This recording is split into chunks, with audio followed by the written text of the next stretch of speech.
हे guys, good evening. So guys, ये Insights की 23 अप्रैल की डेली करंट अफेयर्स क्विज है। तो चलिए हम आज का फर्स्ट क्वेश्चन स्टार्ट करते हैं। Litigants approach Lok Adalat mainly because it is a party driven process allowing them to reach an amicable a settlement which of the following are the attributes of the Lok Adalat. देखो guys, आप सबको पता है लोक अदालत एक one of the alternative dispute resolution mechanism है। मतलब कि कोर्ट के बाहर क्या कर सकते हो, अपने डिस्प्यूट्स को सेटल डाउन कर सकते हो। ठीक है, तो आपने बताना इसके लोक अदालत के क्या बेनिफिट है। Speedy of settlement of cases, ये बात बिल्कुल सही है। प्रोसीजर में फ्लेक्सिबिलिटी होती है, यस। इकोनॉमिक अफोर्डेबल होता है, यस। और इसके जो अवार्ड्स होते हैं वो फाइनल होते हैं, यस। ठीक है, तो चारों के चारों जो करेक्ट हैं, फाइन। तो select the correct answer code. तो all the four statement are correct, fine. अब आप पढ़ सकते हो जो भी, अगर आपको लोक अदालत में जाना है तो आप अप्रोच कर सकते हो, बिकॉज यहाँ पे आपको जो म्यूचुअली जो आपका जो एग्रीमेंट होता है, जो आपका डिस्प्यूट है, इसको सेटल डाउन किया जाता है। ये क्या करता है, सेटलमेंट ईजिली सेटल हो जाता है। प्रोसीजरल फ्लेक्सिबिलिटी इसलिए है बिकॉज ये उन प्रोसीजर्स को स्ट्रिक्टली अप्लाई नहीं करता, जैसे कोड ऑफ सिविल प्रोसीजर हो गया या इंडियन एविडेंस, तो इन सबको इतना स्ट्रिक्टली फॉलो नहीं करता है। इकोनॉमिकली अफोर्डेबल होता है, और जो इनका फाइनली अवार्ड्स का मतलब क्या होता है, जो फाइनली जजमेंट देते हैं वो आप पे बाइंडिंग होती है और इसकी फर्दर अपील अलाउड नहीं होती है, फाइन। आई होप आपको ये पता होगा अगर आपने पॉलिटी पढ़ा है। नेक्स्ट क्वेश्चन है, consider the following statement regarding the ocean energy. Various forms of ocean energy include tidal, wave and ocean thermal energy. ये बात बिल्कुल सही है।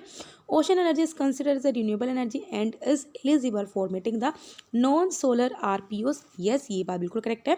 In India ocean energy capacity is installed in Khambhat and Kutch region. देखो भाई, देखो तीसरी जो स्टेटमेंट है, देखो खम्बत और कच्छ रीजन में बहुत ज़्यादा पोटेंशियल है ओशन एनर्जी का, लेकिन अभी तक कोई इंस्टॉल्ड नहीं हुई है, फाइन। तो इस वजह से जो थर्ड स्टेटमेंट है वो गलत हो गई है। तो जो करेक्ट स्टेटमेंट है वो कौन कौन सी है, फर्स्ट एंड सेकंड है। बाकी हम देखो इसको पढ़ लेते हैं, एक बार मैं आपसे डिस्कस कर लेती हूँ। जो MNRE है, that is the ministry of renewable energy, उन्होंने डिक्लेयर किया हुआ है कि ओशन एनर्जी रिन्यूएबल एनर्जी है, और हम जो एनर्जी प्रोड्यूस करते हैं आइदर फ्रॉम टाइडल, वेव और ओशन थर्मल एनर्जी, वो सब काउंट होती है as an ocean energy, fine. Even की जो एलिजिबल है for the non solar renewable purchase obligation. अब आप देखते हो हमारी इंडिया में अभी तक कोई भी इंस्टॉल्ड ओशन एनर्जी कैपेसिटी नहीं है। हाउएवर 12,455 मेगावाट का पोटेंशियल है टाइडल एनर्जी का, कहाँ पे, खम्बत और कच्छ रीजन में, लेकिन अभी तक यहाँ पे कोई टेक्नोलॉजी इंस्टॉल नहीं की गई है, फाइन। नेक्स्ट क्वेश्चन हम पढ़ते हैं। Recently central government promulgate an ordinance allowing the use of pre packs as an insolvency resolution. देखो भाई, प्री पैक्स हमने डेली करंट अफेयर्स में भी डिस्कस करते हैं, इवन कि मैंने PT फिजिक्स से इकोनॉमी पढ़ाई है, उसमें भी मैंने प्री पैक डिस्कस किया हुआ है, फाइन। तो प्री पैक में क्या होता है, देखो अगर कोई कंपनी इंसॉल्वेंट होती है उससे पहले एक एग्रीमेंट हो जाता है क्रेडिटर और इन्वेस्टर के बीच में, ठीक है। सो दैट क्या होता है, मतलब कि जो उसकी मैनेजमेंट है उस कंपनी की, वो एकदम से डेप्टर के पास नहीं जाती, फाइन। तो प्री पैक एक तरह का एक रिजोल्यूशन प्रोसेस होता है, फाइन।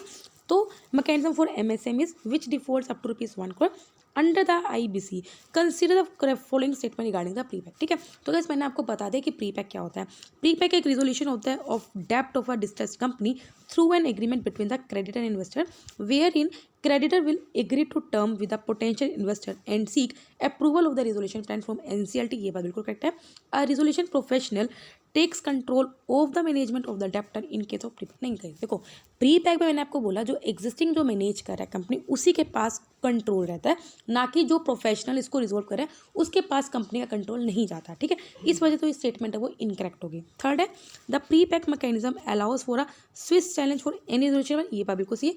स्विच चैलेंज आपको पता है, अगर कोई प्रोक्योरमेंट करनी हो तो उसके लिए अलाउ करता है, ये बात बिल्कुल करेक्ट है। तो कौन कौन स्टेटमेंट करेक्ट है, फर्स्ट एंड जो थर्ड स्टेटमेंट है वो बिल्कुल करेक्ट है, फाइन। देखो गाइस, अब आप यहाँ पढ़ सकते हो अगर आपको मतलब कि मन है, ठीक है। वैसे मैंने आपको बता दें सेंट्रल गवर्नमेंट ने ये ऑर्डिनेंस अभी लाया था, जिसमें हम क्या कर सकते हैं, प्री पैक एग्रीमेंट को यूज़ कर सकते हैं अगर कोई कंपनी 1 करोड़ तक का डिफॉल्ट करती है। प्री पैक क्या है मैंने बता दिया, रिजोल्यूशन है किस किस के बीच में, एक क्रेडिटर और इन्वेस्टर के बीच में, इंस्टेड ऑफ मतलब कि डायरेक्ट हम उसको बेचते नहीं है उस कंपनी को अगर वो इंसॉल्वेंट होगी। इसके अंदर क्या जो फाइनेंशियल क्रेडिटर्स होते हैं वो सभी जो टर्म्स कंडीशन होते हैं उस पर एग्री करते हैं, जो भी इन्वेस्टर करते हैं, और फिर रिजोल्यूशन प्लान भेजा जाता है NCLT में, फाइन। अब देखो एक होता है कॉर्पोरेट इंसॉल्वेंसी रिजोल्यूशन प्रोसेस। अब इसका प्री पैक का क्या बेनिफिट है इसके ऊपर, अब आप देख सकते हो देखो पहली बात ये है, सीआर पे जो ये प्रोसेस है ये थोड़ा टाइम टेकिंग है, फाइन। जबकि जो प्री पैक है वो 120 दिन तक मतलब लिमिटेड है with only 90 days available to stakeholder. इसके अलावा देखो सबसे बड़ा इंपॉर्टेंट पॉइंट क्या है जो हमें सेकंड सेट में बोला था, प्री पैक में क्या है, जो एग्जिस्टिंग मैनेजमेंट है उसी के पास कंट्रोल रहता है, जबकि सीआईआरपी में क्या है, जो रिजोल्यूशन प्रोफेशनल है वो कंट्रोल ले लेता है, फाइन।